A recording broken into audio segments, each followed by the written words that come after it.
Okay, I think it is time to begin the webinar. Um, this is one of the webinars being held one every 2 months by the Krishnamurti Foundation India. These are conversations around education and issues that relate to education. Today we have Mr. Sanjay Mathur, a teacher at Rajghat who's been teaching there for 5 years, speaking to us. And the title of his talk is Tackling Prejudice and Nurturing Values. I'm sure anyone who's concerned with education or the growing of children would see the significance of this uh, title and see the importance that it has. Sanjay has been working over many decades as a teacher. He has been working as an NGO in America as well as he's worked in countries like Mali, in Peru, and um, uh, one other country. Mozambique. Mozambique, that's right, I'm sorry. So, and he's been working with this age group, 16, 18, grade 9 to grade 12 at Rajghat. He's been teaching history, geography, political science, and I is very deeply concerned about a world where fragmentation seems to be taking root. He's also worked as director of family education and adult literacy program in the US, Mexico border, and for 10 years in international development sector in Mali, Peru, and Mozambique. So I'm sure we'll all have a very interesting afternoon listening to Sanjay speaking for about 40 minutes. If you have questions, participants have questions, kindly put them in the chat box. Um, my colleague Siddharth Menon and I will try and make this into a succinct set of questions which we can pose to Sanjay, and he will be able to address them after his talk. So I hope that is okay, and we will begin now. Can you just put up your hand or thumb, something to say that you are able to hear quite clearly when I'm speaking? Um, are the participants able to hear? Okay, thank you. So, any of the participants would like to kindly put up their hands, please? Yeah, okay, many have put up their hand. Okay, thank you. Very good. Over to you, Sanjay. Over to you. Okay. Well, thank you very much, Gautam sir, and thank you to everybody who's taken the time to attend this today. So, I thought a lot about values and also what we as teachers provide in the classroom besides teaching our subject.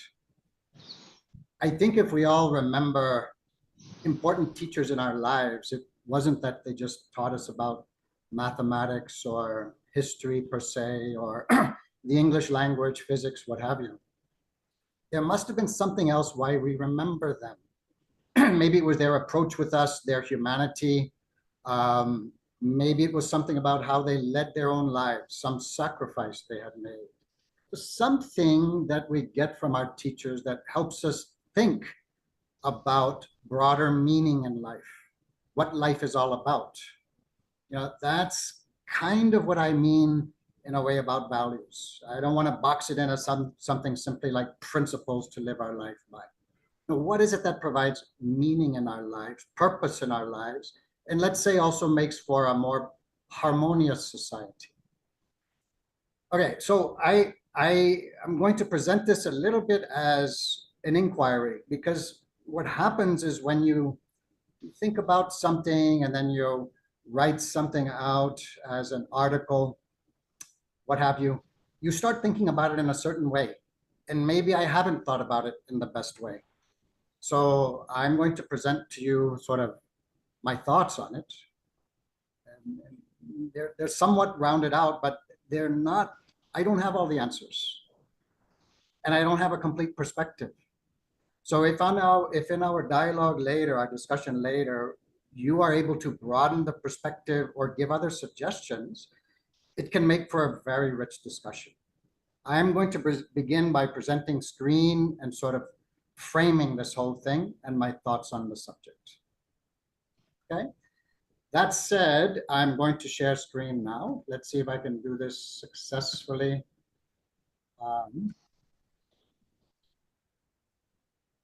Do you see a whole screen, or is it only, Gautam sir, is it a whole screen or is it partial?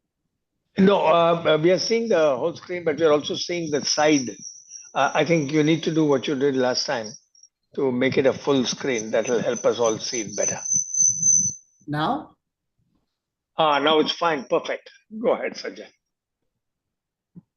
Okay, so these are some questions, and this is pretty much, I'm just drawing from what I had put together as the kind of questions I would explore in this. So what to do when we observe bias and prejudice in young minds?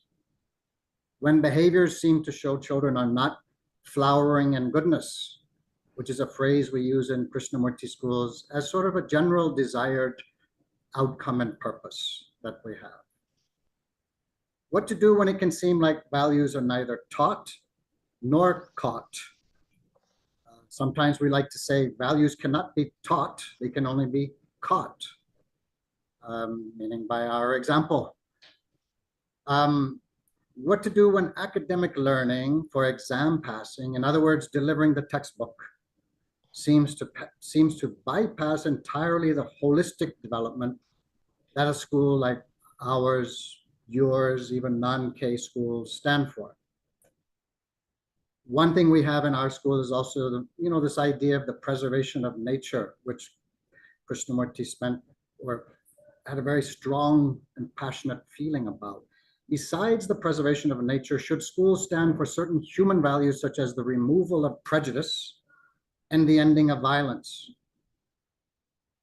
Certainly, if you look at anything Krishnamurti has said and written and talked about, these and other things were very important to him.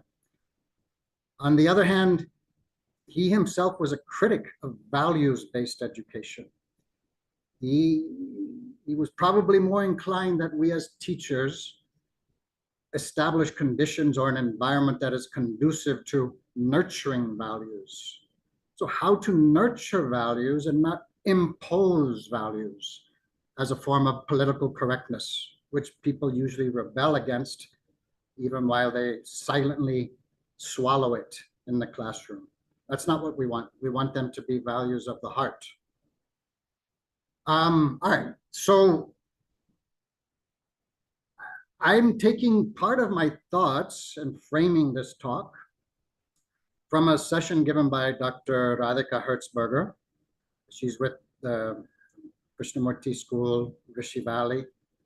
And this was given at our teachers conference in November 2024, just a few months ago, titled Teaching History in Krishnamurti Schools. So I'm using I just extracted something from her own abstract. I'll read it. History is a fraught subject. In countries round the world, the reconstruction of the past is marked by subjective elements, such as pride and enmity. In India, a nation of diverse cultures and a colonial past, the interpretation of the historical record has to accord with the founders' teachings. This is a bit specific to a K school. And for those of you who are not part of a K school and aren't so familiar, our founder didn't give us an exact method. He decided to, wanted us to figure out the best methods rather than create something that could be divisive in nature. Continuing, our task is therefore to teach the subject rationally within a non-ideological framework.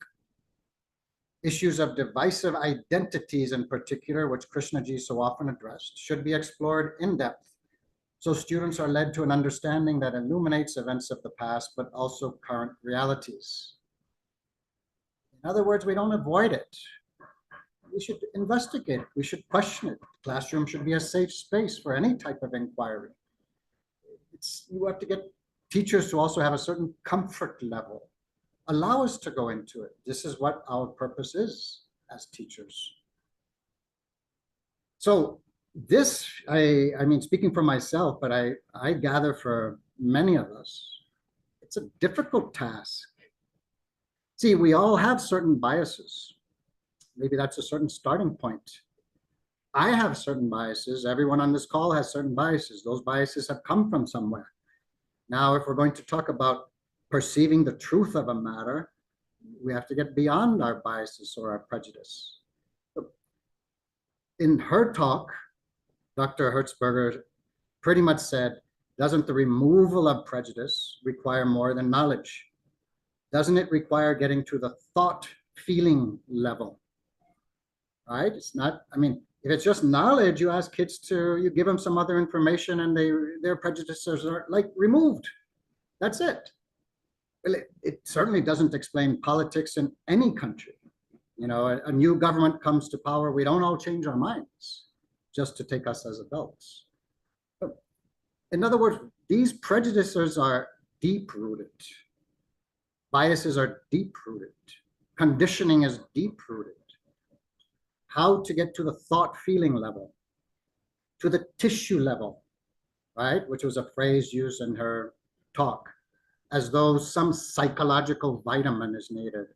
And I thought this was a fascinating quote by George Orwell, who was certainly a truth teller of all types. And this is the end of an essay that he wrote called Anti-Semitism in Britain. Mind you, he wrote this in February 1945. World War II had not ended. This was a disastrous war that resulted in 60 million dead. There was all kinds of prejudice that was a part of it.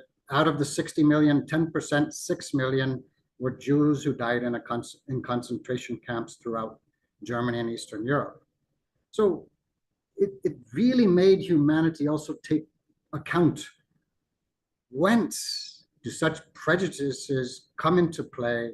They're the cause of wars and enmity and destruction.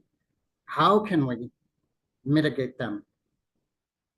So what he wrote was, the point is that something, some psychological vitamin is lacking in modern civilization.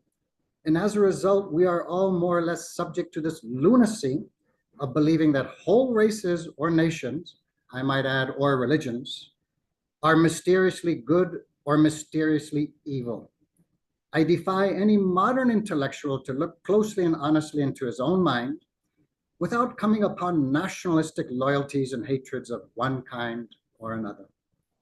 It is the fact that he can feel the emotional tug of such things and yet see them dispassionately for what they are, that gives him his status as an intellectual. I bolded and italicized that, yet see them dispassionately. In other words, that's a little bit what we mean when we say hold a question or a reaction. You know, our gut instinct, while it can be right, it can be wrong. You know, and if you perceive a stimulus, why should you immediately react or respond? Shouldn't you hold it? Isn't that what thinking people do? You hold it, you observe it. That's part of what Krishnamurti was saying we should do in general with self-observation, self-reflection. So I thought I would highlight that. Now, this is basically our dilemma that I haven't quite figured out, but I usually will think about something to do and come back at things a little bit indirectly with students. So I'm saying one is against prejudice and division of all kinds. This is true in the values in our textbooks, by the way. It's true in the Constitution of India. We can all stand on that. If you're not confident enough to stand on your own belief, it's in the current textbooks. So one is against prejudice and division of all kinds, domination and violence of all kinds.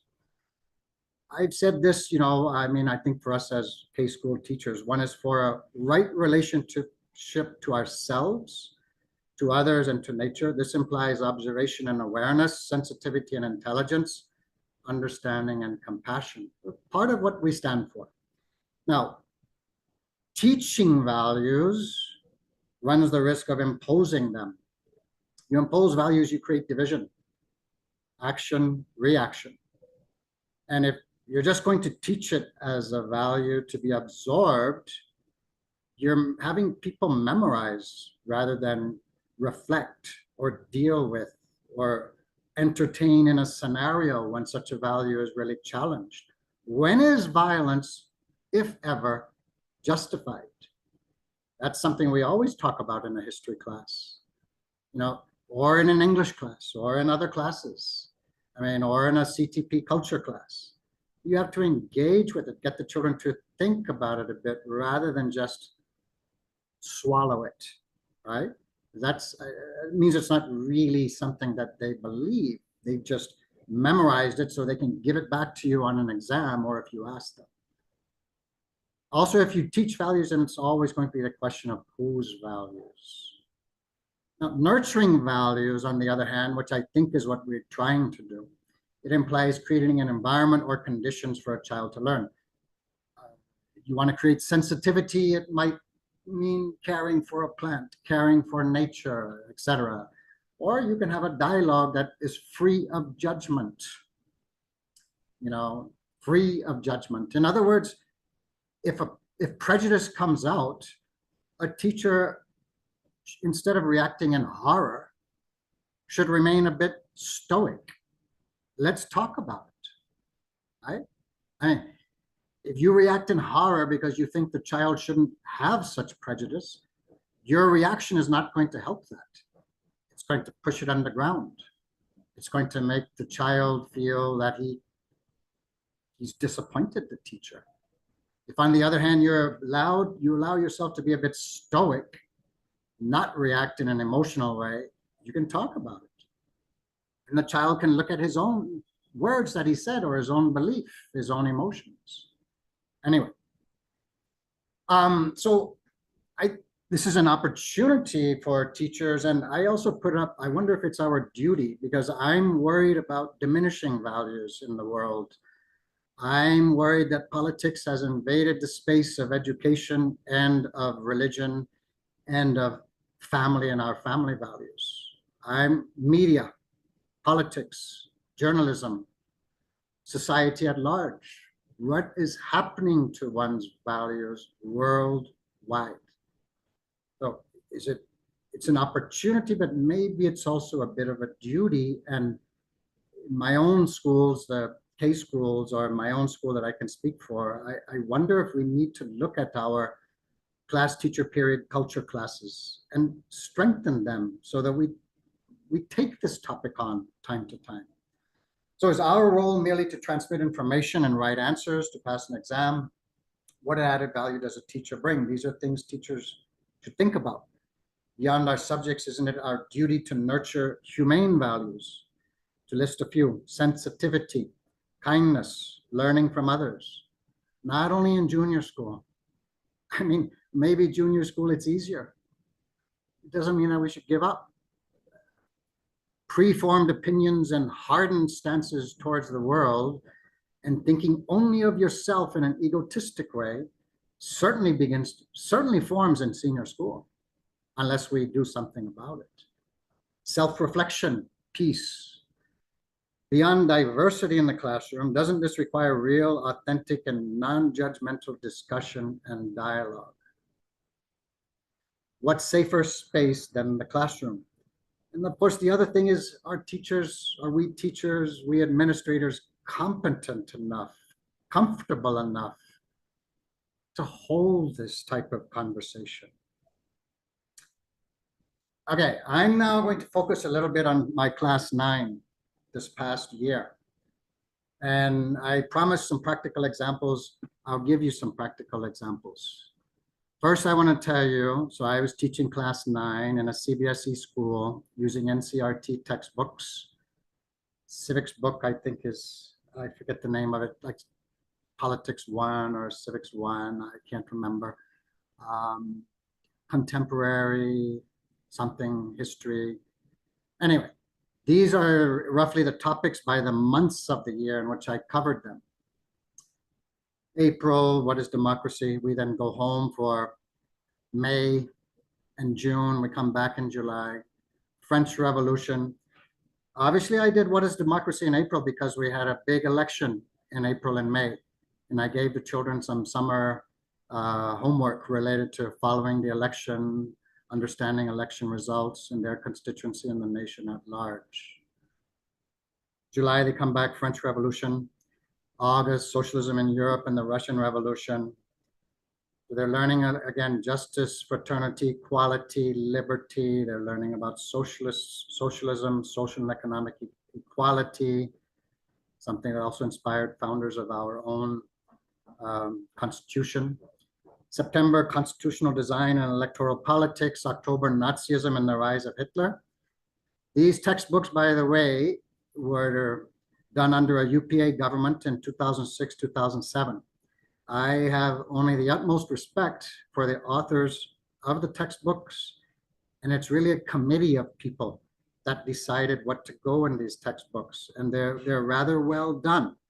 My own opinion, if you were to ask me on a scale of 1 to 10, I would give these textbooks a 9. But they're not enough. The teacher has to be able to teach it in a certain way. Moving on to November, working of institutions. We also took time out for a Varanasi area study. December, democratic rights. January, forest society and colonialism. February, pastoralists in the modern world.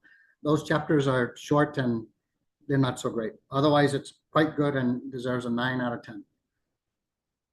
Okay, I was also the class teacher. So anyone who's a class teacher or anyone who can supervise a class teacher, I believe their role is as important, if not more, than a house parent at our school. But it gets neglected.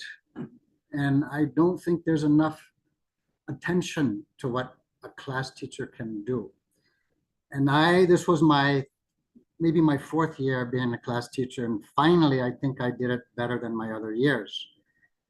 So because of my interest in values, that's what we talked about in April. And I wanted children to understand what values are, where they come from. I gave them a summer assignment to interview elderly family members and ask them some questions and understand their values. We also bought cloth journals for all of the children so that every CTP culture class, they could bring those journals and do reflection and writing. We tried to take it seriously this year. We had a class of 30 children in both sections. Boys outnumbered girls 19 to 11. We already live in a patriarchal society. The boys are more likely to speak. Some boys had a very sort of anti-girl attitude. I had been told this by class 8 teachers and the junior school headmistress. And I observed it along with my co-teacher. So July, we thought we need to talk to these kids about what is patriarchy, where does it come from, what is feminism, what is the idea of equal rights for men and women in our Constitution. And not only that, how are boys and girls brought up differently in India? So we used some great sources, especially Kamala Basin, who's sort of maybe the most expert and has put together some excellent learning modules and videos online so that children learn about that. Spent really about 3 classes on it. Of course, we had to talk to these kids about why they're here. Not everything you do in CTP culture is exactly what you want to do. You respond to situations. They can appear like they've lost some motivation or they're not taking things seriously. So we had to spend a session on why you're here. We did something on Vipassana, something on the poet Rumi and many of his sayings. We took time out to do something on Urdu poetry in September. October, there was a film shown in our school called Inside Out 2. It's a very, very good film that appeals to adolescents directly, and it's basically all about emotions. New emotions experienced in adolescence, new scenarios, an evolving sense of self, evolving maturity. So we then decided to piggyback on that film and talk about emotions, emotional management, more in CTP culture. November, then I went out on a limb in November, and I'll tell you about this class. Religion in the news. Religion was very much in the news in November. Hindus being attacked in Bangladesh, property and physical violence. Muslims being attacked in Sambal, Uttar Pradesh. There's a mosque dating back from the time of Babur and the Mughals. And this mosque is targeted for conversion to a temple. We've heard that story before, and we're going to keep hearing that story. And so we talked about that. I will tell you a little bit about it because I framed it in a certain way, not what Hindus have done to Muslims, but also what Muslims are doing to Hindus in Bangladesh. So they could understand that at least I'm being fair about it. December, we had to talk about our excursion, some other thing on the hardest walk to school, kids walking to school for a day or two in Ladakh. January, again, excursion, then something on this film called Perfect Days. I'm putting this out to you simply so that you see the diversity of topics that are covered in CTP culture. Then because kids had done some mischief, some badmashi, we had to spend a special session just on prank calls and why prank calls are illegal and the consequences of illegality of prank calls, among other things. Now, again, I don't want to paint a completely one-sided picture of my class. Therefore, when we did a class evaluation in, I guess it was early February, we had one question that, what was the CTP culture class that influenced you the most? So this is how, these are the words from the children. I always love the words from the children. They're not my words. They tell you where they're at, you know, their level. So one student said, when we talked about the values, that session was really influencing for me. That moment, I really thought about myself and got to know what really guides my actions. I got to know about the way I was living life. Thank you, Vishaka. Another, I feel the CTP class on feminism affected me the most because I, influenced by friends, used to think that, come on, feminism is so lame. I mean, what are they fighting for? Which rights? Then I realized it's way deeper and beyond that. I too am a feminist now, said by a girl, Harshita. Vipassana. This is so interesting to me. Many students selected the classes on patriarchy and the classes on Vipassana as the most influential, and Vipassana was just a one-day class. I showed the video that highlights Kiran Bedi. It's called Doing Time, Doing Vipassana, and it's about Vipassana being used in Tihar jail in the 1990s. It's a wonderful video. And what I realized in the evaluations is many of the children who I detected had prejudices. And I mean, they are aware that they are not in control of their mind, you know, and they're the ones who liked the Vipassana class and they wanted more of that. I mean, they wanted us to do something more on mindfulness and emotional control. So I have to say the kids always will surprise you. They are consciously or subconsciously aware that they need help. So one girl said, Vipassana, the idea of being emotionally mature, the idea of having control of one's mind. Control is a strong word. It's the word that she used. The session about emotions influenced me the most. It's so because I love talking about them. I love how people react to certain things and differently to others. I love to explore where these come from. Again, something that should not be neglected in our school. I mean, I don't see us talking about it in most classes unless it's going to be CTP culture, English, at the level of the house parents. But it's, I mean, if children don't learn in the classroom, a lot of that is related to emotional barriers. We should all be much more sensitive to the emotions that children are experiencing simply in order to teach. So interest in that. Now I'm going to get to some of the harder things. So why am I concerned about this? And I've been teaching at Rajghat for 5 years. And just in the last 2 years, these are some observations. There are others, other teachers will have others. Not this year, but last year. all of class 9B's desks were scrawled without exception with either Jai Shri Ram, Sanatani Hindu, or Hindu for the entire year. I took over that classroom. I said, I'm not going to teach in that classroom unless these desks are painted. And it's just not what we can have. And when I told my class 12 student, I said, guys, why are the class 9 kids have all of this there? They share with me their own opinions, including that they don't even know what they mean by Sanatani Hindu, which I'm sure is right. They don't know what they mean by that. And yet it's there. We have a new teacher, happened to be Muslim and female. She joined our school in November. Lo and behold, on the bulletin board, Jai Shri Ram is written. Now, Jai Shri Ram in itself can just be a religious statement, but it's not being used that way in these times. It's being used as a political statement. She just happened to be at Jamia Islamia in 2019 during the anti-CAA protests, when that slogan was used with violence, break-ins, vandalism, and violence against teachers and students at Jamia Islamia. I don't know if people understand the use of the slogan. It can be for religious purposes. It's also for political purposes. And when I had a session on this later, I told them, you have to realize this is being used for political reasons. That was my class on religion in the news. In culture class, now we're well underway.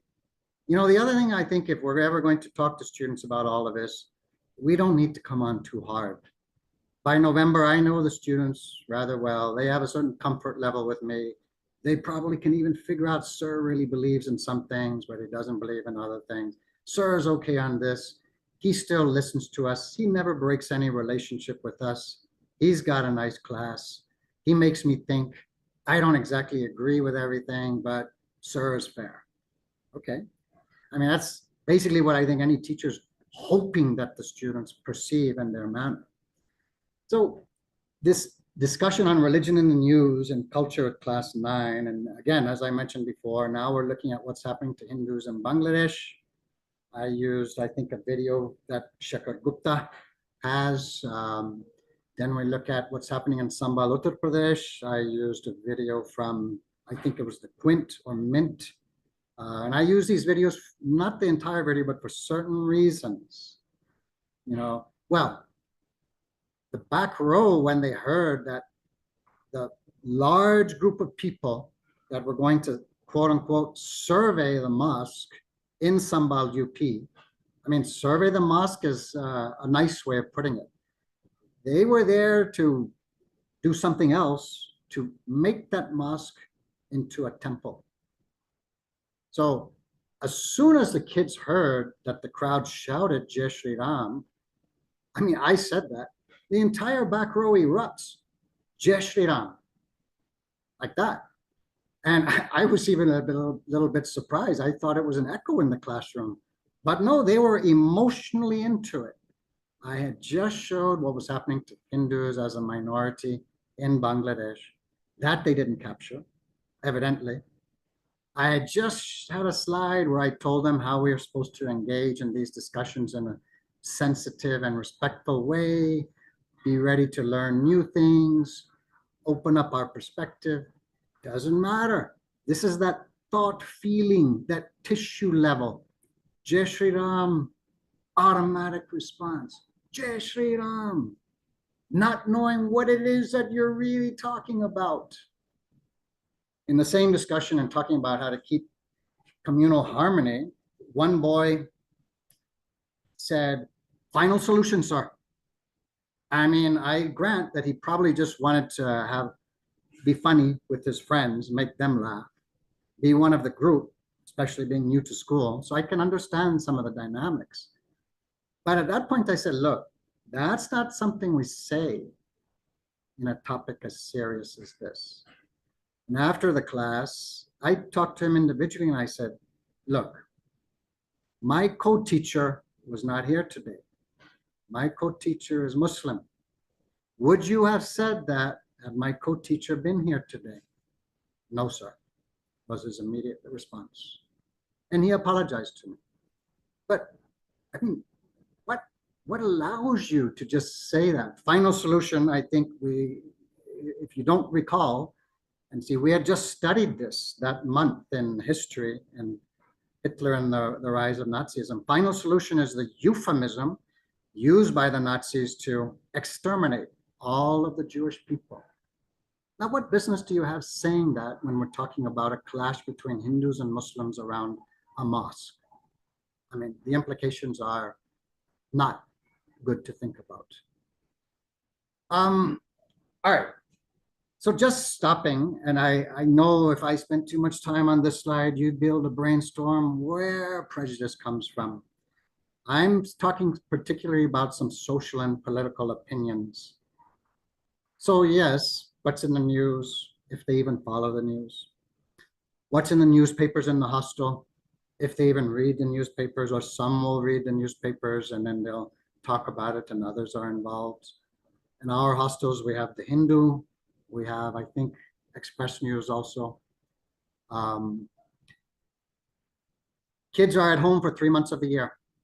Social media, YouTube at home, not to mention what extended family or immediate family and friends and neighbors are talking about, especially in an election year.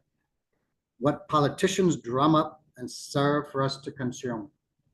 I'm putting it that way because it's on a plate for us to either eat it or not eat it. It's my own feeling about it. I've told children before that when politicians speak from whatever party, it's to get your vote. You need to understand that. You have to understand that. And I make it clear from whatever party, and I'll mention whether it's Rahul Gandhi or Prime Minister Modi. You have to understand they want your vote. And that's how they're speaking to you. Then the other thing is what children learn in the classroom. The teacher, and I've heard of teachers who can be very biased, and then teachers who try to toe a certain line, and teachers are not teaching children what to think. We're teaching children how to think. That's something we all should remember, including myself, because I do have a sort of passionate belief one way on the side of humanity versus the side of divisiveness. But I have to remember I'm teaching them how to think, not what to think. So that class, it served a purpose, even though it got a little bit heated. It's better for things to come out. I had a PowerPoint that I prepared. One of the slides early on, I tried to tell them sensitive topics require sensitive and respectful discussion. We ought to be raising good questions, you guys. Let's seek the facts. I'm going to present things I don't even know everything about. We can always find out more. There are different points of view on everything. Let's try to understand different points of view. And let's be willing to adjust our point of view, not take sides. That's what school is all about. Questioning, investigating, inquiring, learning. Let our point of view evolve because we don't know everything. We have things to learn. Always be prepared to look at any issue freshly. Now, I put down at the bottom of the slide, maybe just so I didn't forget amidst everything I'm saying, these were my observations. None of them knew about the Religious Places of Worship Act 1991, which says the character of every religious place of worship in India as of August 15th, 1947, is to remain the same, with the exception of the Babri Masjid in Ayodhya. That was 1991. The Supreme Court was to decide that case. No one knew about it. I mean, that's something they simply had to learn, and why we have an act like that, right? Communal harmony. Even if you look at Article 50 in our Constitution, all about fundamental duties and not simply the rights, promoting communal harmony. I mean, that's something that one should not forget. I also asked, so how many of you have Muslim friends? I ask this question every year in my history class in different circumstances. You don't get many hands come up in my class 9 this year. It's the lowest number I've ever seen. Out of 30 students, maybe 7 or 8. Okay. How many Muslims do we have in the school? 1 or 2. Staff, we have 1 or 2. And I'm saying this, I will say in context. See, I went to school in the United States in the 1970s, and I went to public schools, government schools. Any time in public school, or most of the time, and in the 1970s, the US had something called busing, forced integration of certain schools.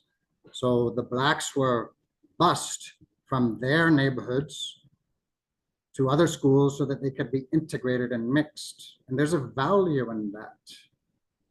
Certainly in the United States, there was a value in that. Because of busing, that school that I went to, it was mixed. So the blacks became my friends. When I learned about slavery of blacks, I thought, how strange.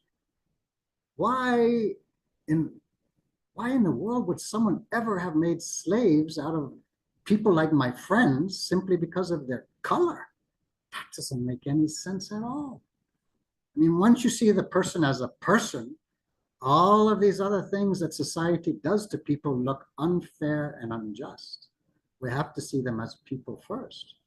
Unfortunately, if you don't have Muslims as friends, you now have another barrier against you to seeing people as equal. Again, about 8 out of 30 had Muslim friends, and we don't have Muslim students in our school right now. There's 1. He's like 5 years old. He's the son of a staff member. I mentioned, they'd forgotten how, what was happening to Hindus as a minority. This whole thing with minorities, I mean, the majority seems to forget what does it like to actually be a minority, right? Especially if the majority is going to come after you in some way or another. I also will say, I don't want to exaggerate all of this, even in that discussion where, I could see, okay, out of 30 kids, 9, at most 10 really go one way. There's really only 4 or 5 that are sort of hard that way. 2 of them are wannabe politicians. 2 of them are sons of politicians. They're not influencing the whole class. Another 1/3 are definitely against communalism. Very definitely against it. And then another 1/3 is about neutral. They haven't really thought about it enough to decide. So 1/3, 1/3, 1/3. Fair enough.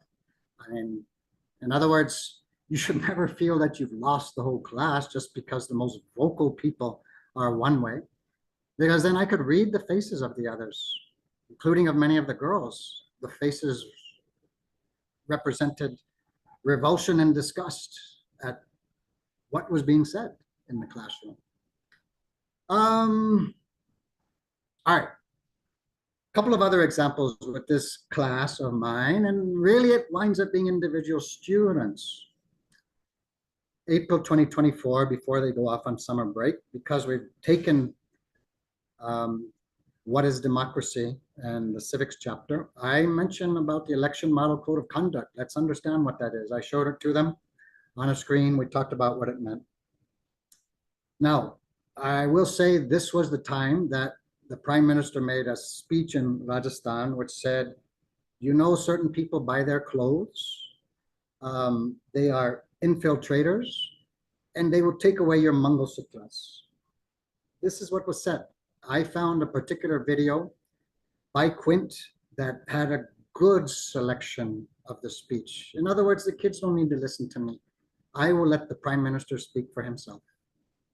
So the kids heard that, and a number of them were very much on the bandwagon, is the expression, is bar 400 par.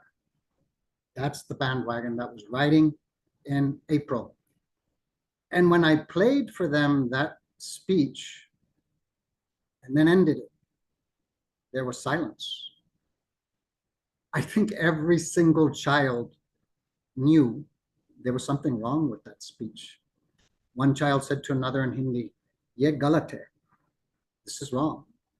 I mean, if you heard it at a child's level, even with some preformed opinions and ideas, They understood there's something not right about that speech.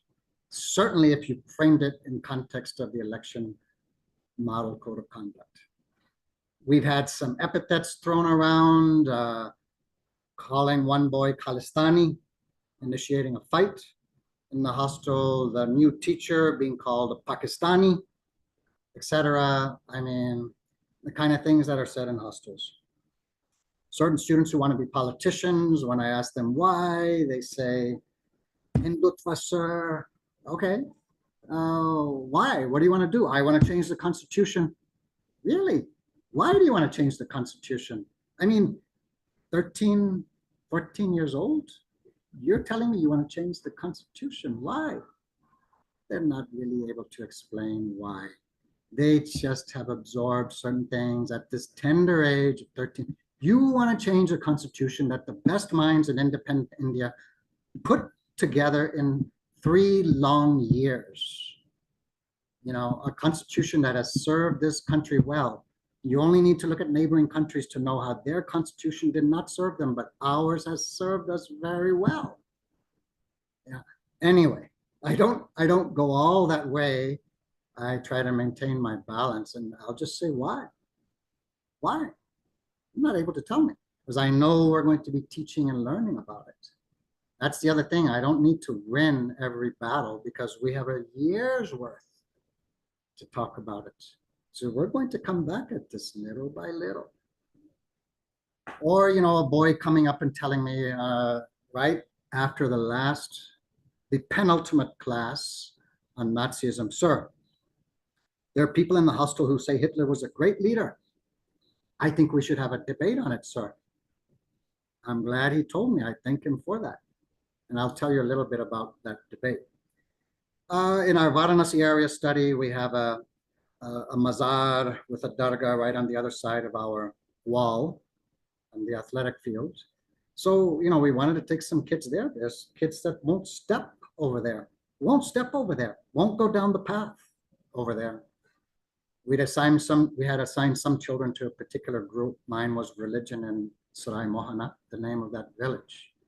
And so I deliberately put some children in my group who I knew were antipathetic towards Islam. Fine.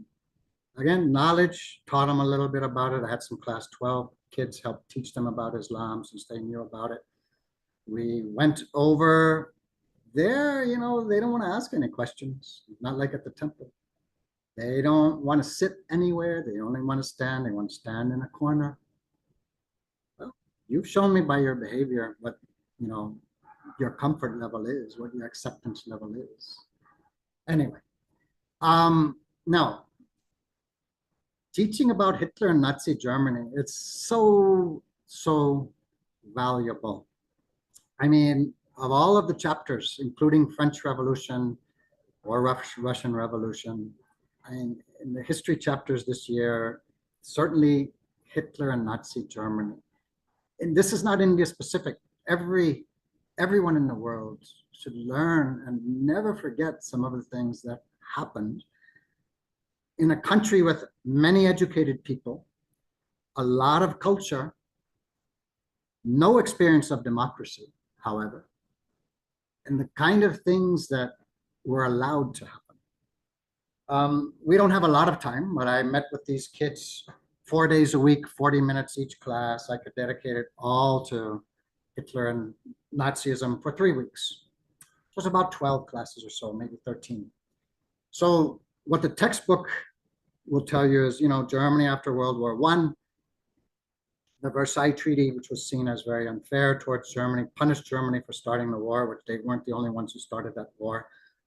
Why Hitler became popular, why the Nazis became popular, the failure of democracy in that period of time, how Hitler instituted dictatorship, took away fundamental rights, political and civil rights, and so on.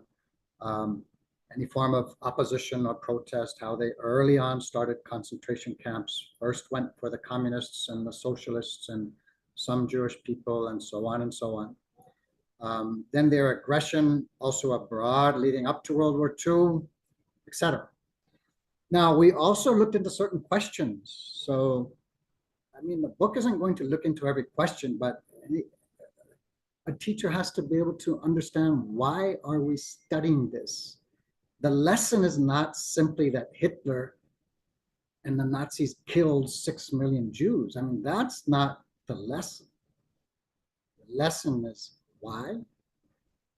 How did it happen? Did he do it alone? Why did people follow him? Would you have followed him? What could people have possibly done to resist? Did people do any of that? Why is it relevant today? I mean, what is propaganda is another thing. What are the techniques of propaganda? Because those techniques are used today just like they were in the time of Hitler. So I gave him a handout on all of that so we could appreciate it. Anyway, so then it does then in some way, after you've taught, as any teacher, I'm not the only one, you wonder, how much have they learned? The second to last day of covering the chapter or the topic, that boy comes up to me and says, "Sir, people are saying Hitler was a great leader. Let's have a debate on it." I say, "Sure. Okay. Thank you for telling me. Let's do it tomorrow." What I'm not telling the child is what I'm thinking. My gosh, after everything we talked about it. I wrote many things on the board. I asked for their thoughts, input, creativity. They're still thinking Hitler was a great leader. All right.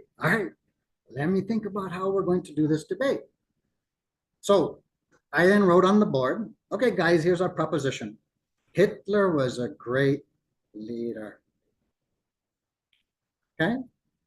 And let's first just talk about what a leader is. See, unfortunately, the term is just thought about for our political leaders, etc. So I wanted them to think about it broadly. Okay?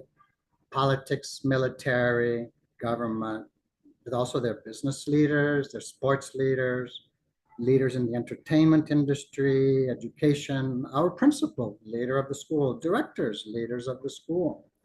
Leaders is used in many senses, but is it just a title? It's not really a title. We can say it as shorthand, leader, but it's really a description, isn't it? Isn't it really a description? Okay, so then what makes a leader great? Well, I mean, the kids themselves, then they'll say, well, sir, a good leader listens to different points of view. They're inclusive. They recognize when they've made a mistake. They're effective at doing things. They leave a place better than before. So, of course, I'm thinking, wow, Hitler destroyed Germany. Destroyed Germany. You're going to try to tell me he was a great leader. That's what I'm thinking, but I'm not saying. Now, they've put it all up onto the board. No one said anything about powerful speeches, persecuting minorities, conquering territory. I mean, this sort of infatuation with a strong leader. And only in the years, let's say for Hitler, 1933 to 39, because once the war starts, Germans start dying in droves. And I pointed out the battle in history with the largest number of casualties ever, which was Stalingrad, 1 million dead over 7 months, 1942. And did the Germans win? No, they lost. They have to understand all of that. Hitler wound up leading them to destruction and defeat. I didn't say all of that right then. So I then said, so is Hitler a great leader? Okay, you can say I structured it almost as a rhetorical question, but I wanted them to think before we just jump into something and debate. Because then once we put this on the board and I say, was he a great leader? Silence. It's so obvious. We just took the time to define a leader, and what's a great leader? He doesn't measure up at all. We shouldn't be saying great leader. We just contradicted ourselves, class, at least some of us. So then we had a debate on something else instead, but that that bothers me. Um, there are teachers that can also say that so and so is a great leader. They murdered millions of people. They destroyed their country. That's the end of the day answer to their life story. I have trouble personally when I hear that, because it pushes me a certain way. Frankly, because I feel I've studied history and thought about it. I have to be aware of time. Okay, I will finish up in 3 minutes. Some values in our NCRT textbooks. I put this here because a teacher, even if you're not completely confident about your beliefs, you're teaching textbooks right now that communicate certain values. And if we're not teaching about liberty, equality, fraternity, justice, and inclusion, and democracy, and really secularism, then you're not teaching the textbook properly. All of those values are in the textbooks. I know that very well, at least for the textbooks we use in the answer textbooks in our CBSE schools. They're good textbooks with good exercises. You just need to sort of liven them up a little bit. The sad thing is they're changing. Class 12 students, because they've elected to study humanities, they're taking Indian history and political science, they can see they're not ignorant. They know how the textbooks are changing, and they know that inclusion is being challenged. They know that liberty is being challenged. They know that secularism is being challenged. They see that in the deletions in the textbook. And they're aware of it. I think, or I hope everyone is a little bit aware of it. This is worth understanding. I don't think it's in our textbooks, but this is Ambedkar's warning. This was in it's either 1949, probably end of 1949, as the Constitution was being voted on as its final form and document. He had 3 warnings. Second thing we must do is to observe the caution which John Stuart Mill has given to all who are interested in the maintenance of democracy, namely, not to, quote, lay the liberties at the feet of even a great man, or to trust him with powers which enable him to subvert the institutions. Excuse me for the editorial comment, but that's what's happening in the United States right now. I'll continue. This caution is far more necessary in the case of India than in the case of any other country. For in India, bhakti, or what may be called the path of devotion or hero worship, plays a part in its politics unequaled in magnitude by the part it plays in the politics of any other country in the world. Bhakti in religion may be a road to the salvation of the soul, but in politics, bhakti or hero worship is a sure road to degradation and to eventual dictatorship. In that classroom where we talked about religion in the news, I then asked the kids, so look, do you consider yourselves Indians first? Or Hindus first? Some said Indians first, some said Hindus first, some said both. And a girl in the front row won my heart. She said, sir, human beings first. I mean, children will say the greatest things. I wasn't ready for that answer. And she had, in my opinion, the right answer. So of course I smiled and others heard it, which was fine. This is just my last slide, kind of asking you, is it fair to conclude? I mean, prejudice, stereotypes, bias. Children are a reflection of their parents, but also society. Society changes, parents change, children change. This is what's happening. Politics and social media is changing society so fast. our parents themselves are changing in ways that they might not have had they been raised in the 1970s in India. Society is a product of history. We need to be faithful to all of history, not just one community, people, or nation. Our textbooks, before all of these deletions, represented that. Children who come to school must also expect to have their pre-existing beliefs on history and politics to be challenged, whatever side they come from. As an aside, I only got interested in history in class 11 in the United States because my history teacher, a guy named David Johnson, he challenged the children in class who were pro-Israel. He knew they were Jewish, and he knew that's why they were pro-Israel. And he challenged them. If they said the Palestinians left, he said, oh, they just made it convenient, didn't they? They just didn't like living there anymore. And one day they decided to up and leave. Is that what you're saying happened? He used sarcasm, but he brought his points across, and it made the boy think, and it made the rest of us think. And it made me go to the library and check out a book. The first book I ever checked out in history was a book called The Fertile Crescent, A History of Israel and Palestine.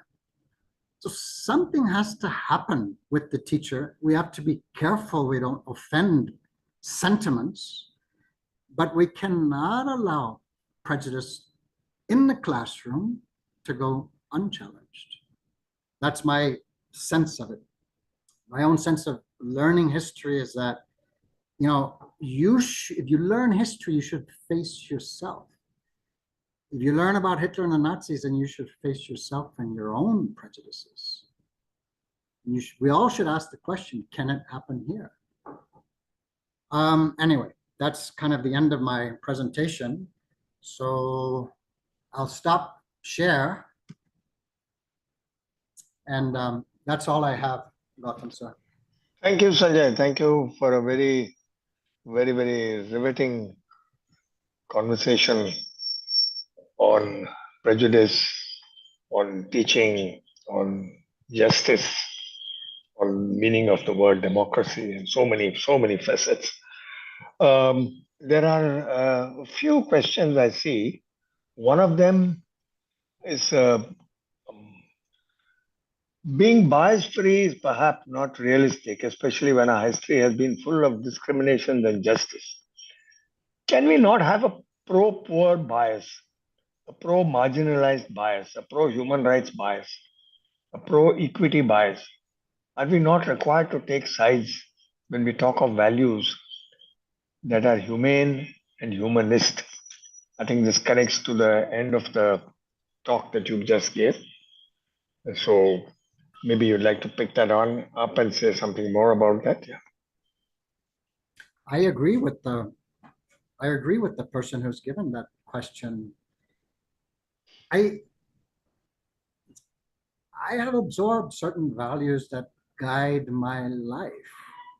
Something about right and wrong and pro-humanity. I would feel my entire education and study of history, my sense of religion, my sense of self, if I didn't feel the poor were equal to the rich in everything but money, I'd be deceiving myself. And it's not necessarily a pro-poor bias. I'm going to go out on the limb. I've spent a good section of my life living in a village. And this was in West Africa with people who didn't know how to read or write and couldn't speak French, the government language there, just spoke their tribal language of Bambara. They had a type of knowledge and wisdom that is enviable. You could learn from them, or they knew that trees and bushes and plants were the source of medicine. In the absence of medicine, they knew how to cure disease. And I myself was the recipient of some of that when I cut myself. So there's a certain common humanity.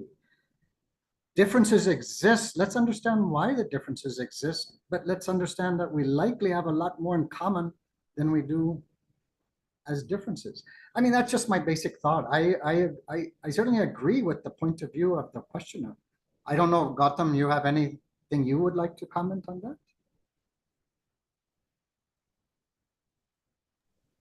Gautam, you're muted. Thank you.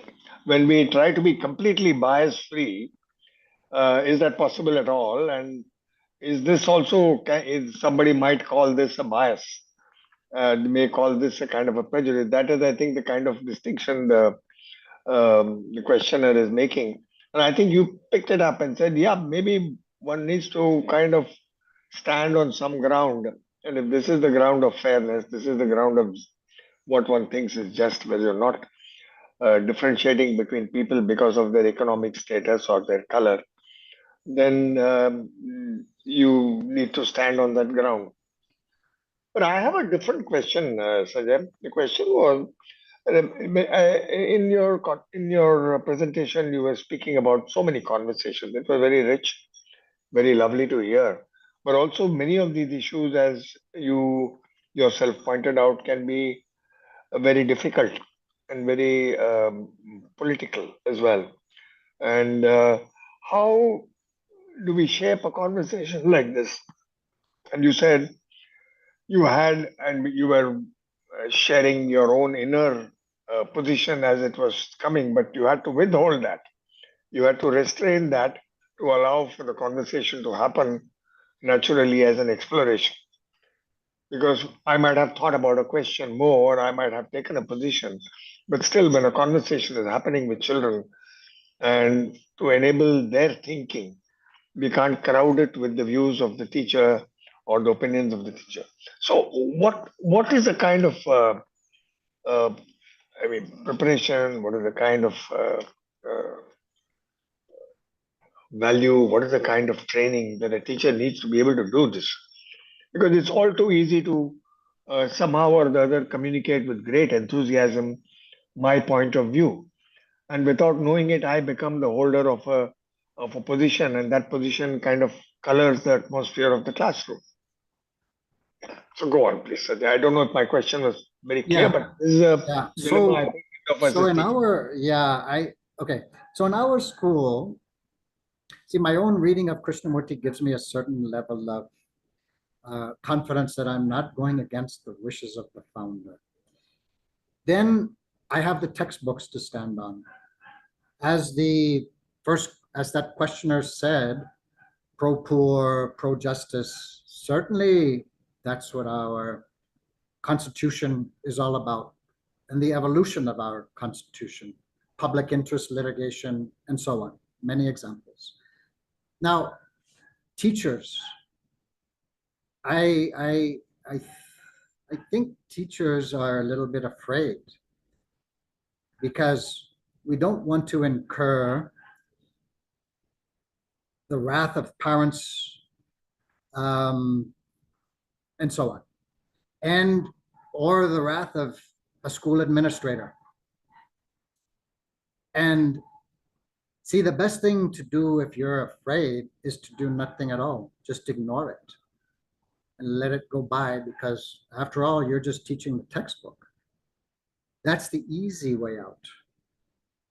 If you're going to change that, then in faculty meetings or in a staff meeting, it should come out. You know, what does the school stand for? How do we go about teaching? Let's take a scenario of a sensitive topic that comes up in class.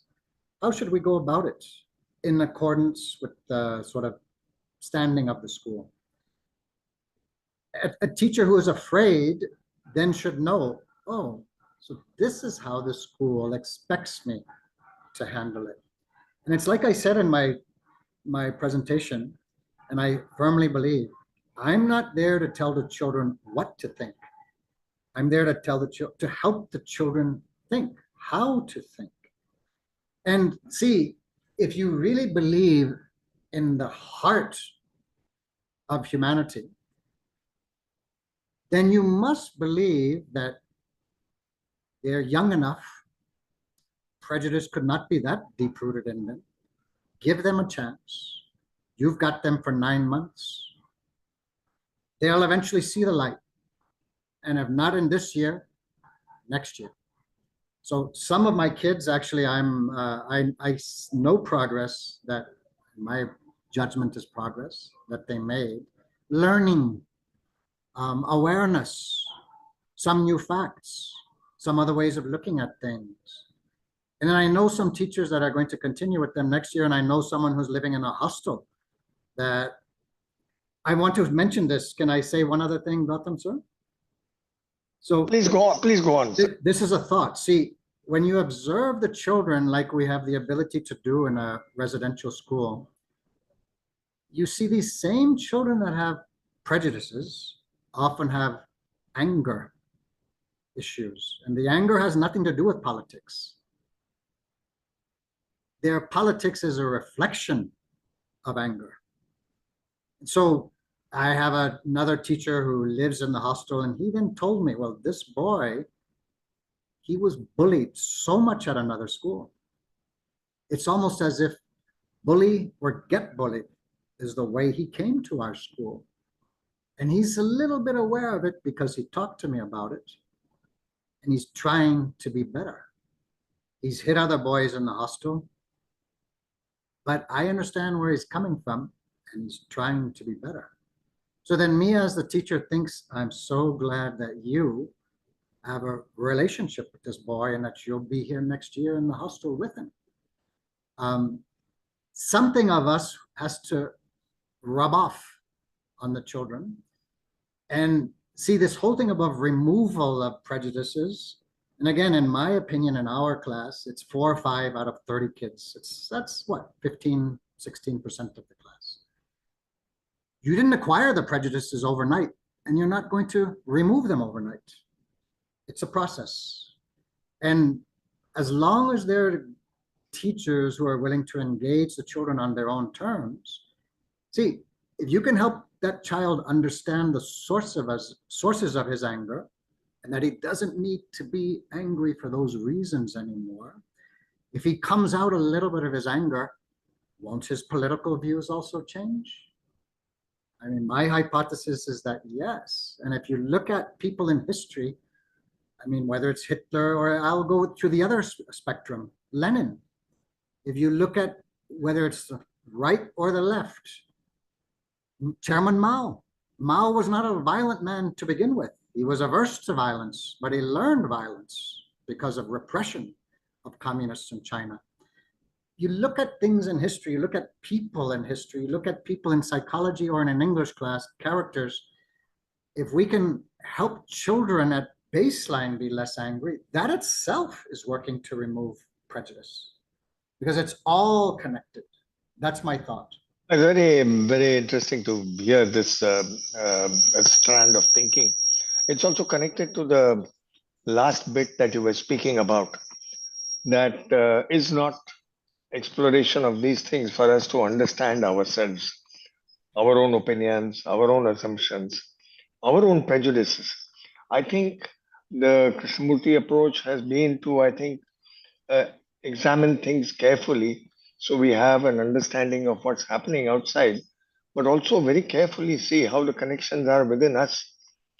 And I think in that ground, probably there is space to function with some degree of equality, with care, with sensitivity, without blaming somebody for holding an opinion.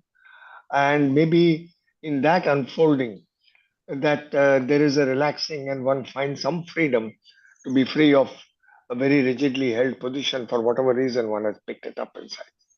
So that was very interesting towards the end of your presentation.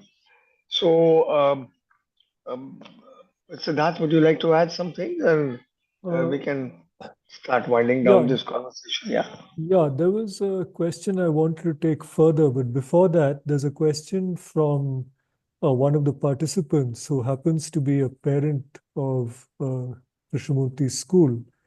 And this is what she says. Over the past many years, it's been difficult to communicate liberal values and a questioning attitude in society in general. As a KFI parent, I'm being constantly cordoned within the confines of my house to engage in such discussions with our son. Indians are not able to discuss such opinions openly. So very often we are talking of values which we can't even profess openly. What impact does that have on our children?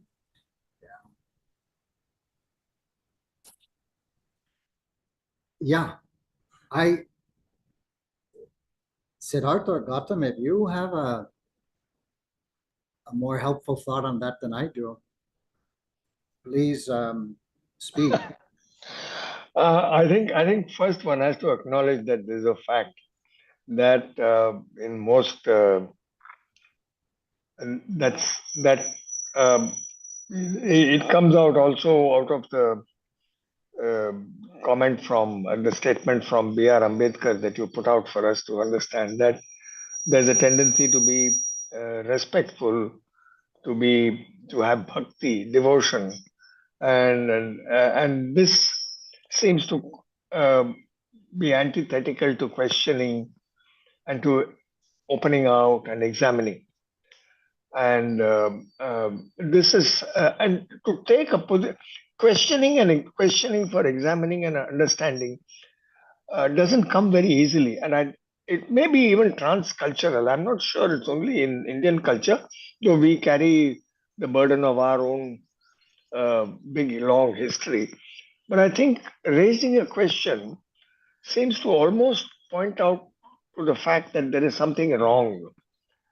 We don't know how to question something, even if without this bias of there being something wrong about it. And I think therefore the slow examination and careful examination of the inner movements, because of which we feel things, because of which we think things, and how views are getting crystallized. The space for such a conversation is quite a difficult thing. It's not very easily created. And I think children in our schools have a taste of this space. And I think that's wonderful. And I often tell students, at least in Pathashaala, when they say, we don't find this kind of space when we go out, it's not very common, neither at home nor elsewhere. Many of them have even said they are not able to discuss some of these things in their families, the kind of thing that we're able to discuss. So when I say that it's probably our responsibility also to kind of help them not to get invalidated and to hold on to this space and create the space for such conversations for themselves wherever they are. Yeah. And I think that's a very very tall call, you know.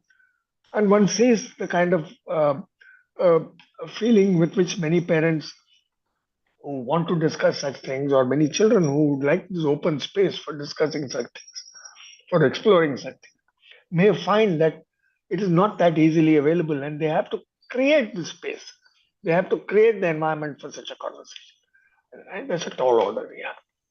Can I add something on that, Gautam sir? Please go ahead, Sanjay. So it so happens that this morning I was in a coffee shop here in Gangtok, and I had a conversation with the man next to me. He's probably in his 20s, started a job at an IT firm in Bangalore. So it so happens that when I said I teach at a Krishnamurti school, I said, "Do you know Krishnamurti?" He said, "Yes, Krishnamurti, yes. I read commentaries on living. It came as a shock to the system." Those very words, it came to me as a shock to the system. And then he listed the titles of 3 of the books and commentaries on living.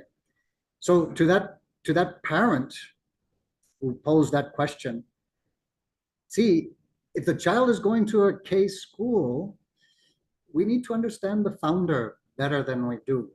Maybe the person who does not allow for discussion needs to understand the sort of shock to the system that Krishnamurti represented. And those words sort of stuck with me today, and they make me want to pick up commentaries on living. He asked us to question the way the world is going. We should be questioning. Anyway, it's just a thought, and it's just a thought, to use the words of Krishnamurti and to study them, to reflect on them. Why? If it came as a shock, it comes as a shock to the system of many people. That's why he lived the life that he lived. Well, on the one hand, it can be called a shock. On the other hand, it can be called a breath of fresh air. Commentaries on living are so beautiful, and the way he unfolds each one of those conversations, I think it could provide a very lovely ground for a discussion or sharing. So that you go on, please. Yeah, there was just one small thing I wanted to say. I think, it's been so interesting to see the various ways in which you've attempted to address, the teacher's dilemma and handling such issues in class with real examples. And that's, for me, one of the biggest takeaways from this session. But in addition, I think that life generally and life in school provides all kinds of other opportunities in which, in some way, this issue can be addressed sort of indirectly, even if we are not conscious of addressing it at that moment. So, for example, all of these schools are located in spaces of great beauty, great natural beauty. And silence is an important part of, I would say, the daily experience of children in these schools. Silence after the assemblies, sometimes silence together in the evenings, and so on and so forth. We also take children uh, to be exposed to ways of living, lifestyles, people that they wouldn't normally come across through their educational trips and so on. I'm just giving a few examples of some of the things that are important to the experience of being in these schools, where even when we don't explicitly talk about prejudice or even about understanding oneself, uh, I think these kinds of sort of interstitial spaces have an impact over time. And children who leave these schools, when they talk about their experience in school, sometimes remember these. And I have a feeling that when these spaces are valued, then maybe later in life, these spaces become spaces where they can ask certain questions and not be carried away by the crowd and so on. So, in addition to everything that you do in the classroom, and that's been so rich, what you've described, I think there's the experience of campus life, the experience of silence, the experience of the natural world. And these are also things that our children don't get in their everyday lives, because most of our children are from big cities, which are mostly ugly, mostly very noisy. So I just wanted to throw that in as well.